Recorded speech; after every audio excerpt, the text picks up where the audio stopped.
Diagrama de Wolff, sistema triclínico, Pédions. Quando trabalhamos com as formas cristalinas que formam os cristais, nós temos as formas fechadas, como por exemplo uma bipirâmide, e nós temos as formas abertas, e entre essas formas abertas nós temos essas quatro aqui. O domo, que são duas faces simétricas em relação a um plano de simetria, parece um pequeno telhado.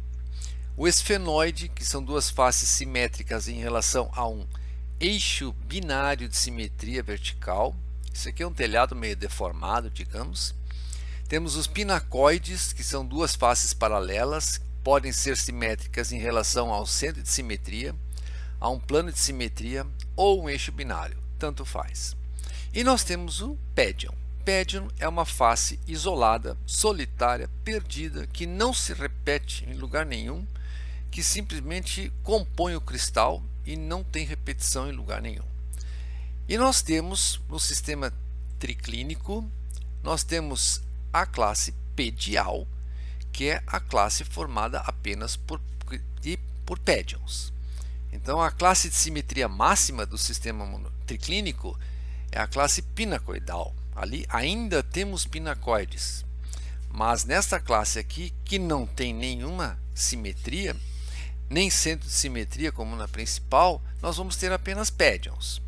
Então essa imagem aqui é do site BEP Mineral, e nós podemos então tentar reproduzir um cristal desses no diagrama de Wolff. Então aqui está o nosso diagrama de Wolff.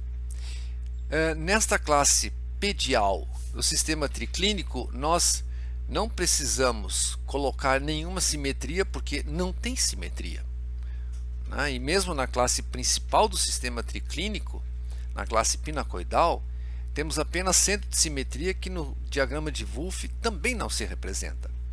Então nessa classe pedial, para fazer um cristal formado apenas por pédions, nós podemos, por exemplo, colocar uma face, digamos aqui. Bom, depois poderíamos colocar uma face, digamos aqui, e poderíamos, por que não, colocar mais uma face, digamos aqui. Essas três faces, interceptando-se, vão delimitar uma certa porção do espaço, mas estão abertas embaixo. Então agora nós temos que colocar pelo menos uma face vinda por baixo, fechando esse espaço por baixo. Nós poderíamos colocar uma face simplesmente aqui. Então essa bolinha, esse ponto vazio, representa uma face horizontal voltada para baixo. Se nós temos três faces em cima e uma face embaixo, teoricamente isso deveria fechar uma porção do espaço, Então nós temos em princípio a possibilidade de formar um cristal com essa configuração aqui. Não tem problema nenhum em inventar um cristal pedial colocando mais uma face aqui, e por que não poderíamos colocar mais uma face vertical aqui do lado. Então eu imagino que essas seis faces, interceptando-se mutuamente, quatro faces por cima e duas faces por baixo, vão delimitar uma certa porção do espaço, e com isso nós teríamos, teoricamente, um cristal formado apenas por pédions.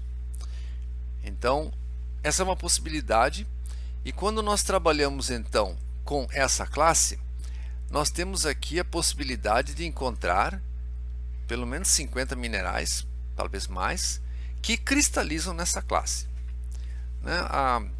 Nós temos aqui alguns dados conflitantes, por exemplo, a analcima normalmente não é colocada nessa classe, a axinita também não, a astrofilita também não, teria que confirmar isso, mas a maioria desses minerais que o site BEP Mineral traz são minerais raros. Então, em princípio, estas formas compostas apenas por pédions Não tem muita aplicação prática porque os minerais que cristalizam na classe pedial do sistema triclínico são raros. Mas é um caso, digamos assim, interessante do ponto de vista cristalográfico, um cristal formado apenas por um conjunto de faces aleatórias, solitárias. Nenhuma face se repete em lugar nenhum, por elemento de simetria nenhum, porque não tem simetria nessa classe.